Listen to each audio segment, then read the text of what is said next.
First News with Keeler in the morning on WIBX and WIBX950.com. On the line right now is John Decker. John, of course, is the chief White House correspondent for Gray TV and is on the line now. John, good morning.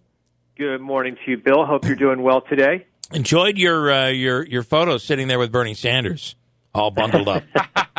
Yeah, it's pretty funny. So, as you may have mentioned already, I was one of the lucky few who was in the House chamber last night when only 7 journalists were in the House chamber last night for the president's address to Congress. And that's what I mean when I say the lucky few. Yeah. It was my 26th time inside the House chamber for an address to Congress, going all the way back to the fourth State of the Union address by President Bill Clinton. And last night was the most unique because of what you saw on television. Just really odd to see so few people there. The energy was not what it typically is for a State of the Union address. And I'll be honest with you, it was boring, actually, compared to what normally exists with a State of the Union address. That's exactly how I described it. It's and I hate to say it, but the entire Biden administration is boring. And maybe that is because of where we just came from. What do you think? Well, I think that there's something to that. When you go from 100 miles an hour and you power it down to 20 miles an hour, you feel the difference. Yeah. And there's a major difference between what we experienced for 4 years under President Trump versus what we've experienced in the first 100 days of President Biden.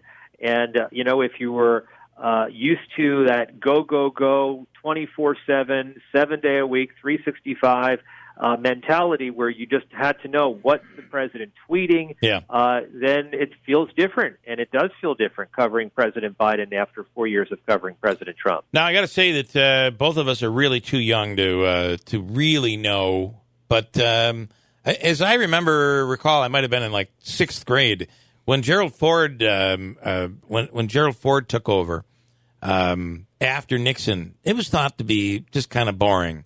And look at everything that went on with Nixon. It's this is the only way I could compare it, and maybe that's not a good comparison. Well, look, that was a very unusual thing that America experienced, the resignation of a U.S. president. Those things don't happen every day. In fact, that's only happened once, and I think that's a good comparison. And what we experienced under President Trump for 4 years was something that America had never experienced before, where people were fired by Twitter on a regular basis. I mean, that was very unusual. And now we have a return to what we experienced prior to President Trump, more predictability, in terms of what we can expect in a typical day coming out of the White House.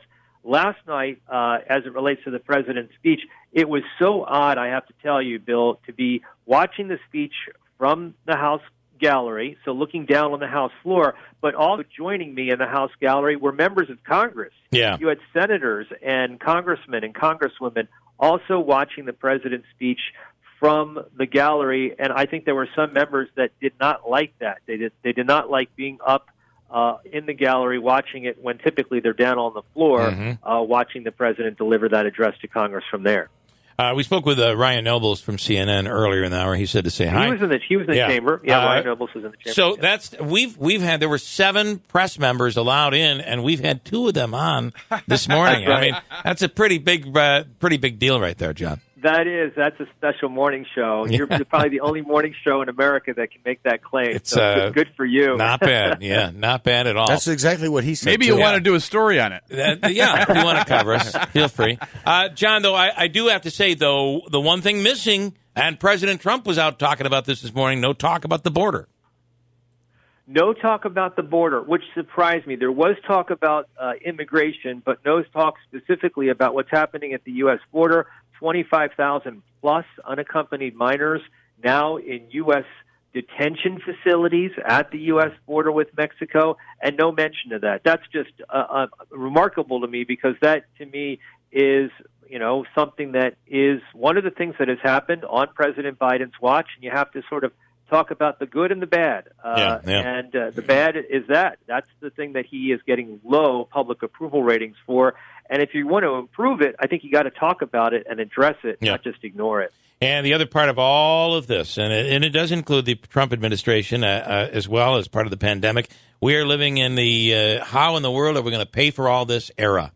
How are we going to pay for all of this? It's so the way you pay for it, if you're President Biden, is you increase taxes on the wealthy, you increase the corporate tax rate. If you're Republicans and you put forward this counter proposal for infrastructure spending, and they did that last week, how do they pay for that? They pay for that with what they call user fees. Yep. So they don't want to increase the corporate tax rate. They don't want to put it back to the place, where it was or near where it was under President Obama.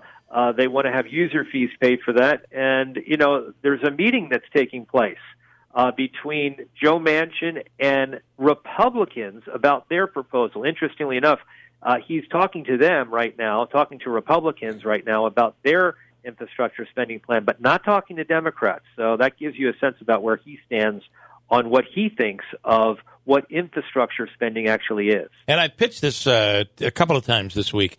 The fact that Manchin has really become the safety net for Joe Biden. He gets to throw out all of these proposals that will please the far left in the Democratic Party, and Joe Manchin is the guy that prevents it all from actually happening. Well, that's an interesting way of looking at it, and you're right about that. So I guess, you could, if you're Joe Biden, you say, look, I'd love to do what you want me to do, but I can't because of Joe Manchin, and just sort of paint him as, the roadblock to the, the Biden agenda. And that's smart politics, that's for sure. And, I think that he is a good politician, and that's the reason why, he's done this as long as he's done it. And the reason why he's president of the United States. So, painting Joe Manchin out as the roadblock, the reason why things are not getting done, is a good move on the part of President Biden. Well, before you know it, we're going to have another investigation. It's going to be that Joe Biden is colluding with Joe Manchin. There you go. That's the new one. John, as always, we appreciate it. Thank you so much. We'll do it again next week. I look forward to it. Have a great day, Bill. You do the same. Thank you. John Decker from Gray TV, the chief White House correspondent. Pretty cool.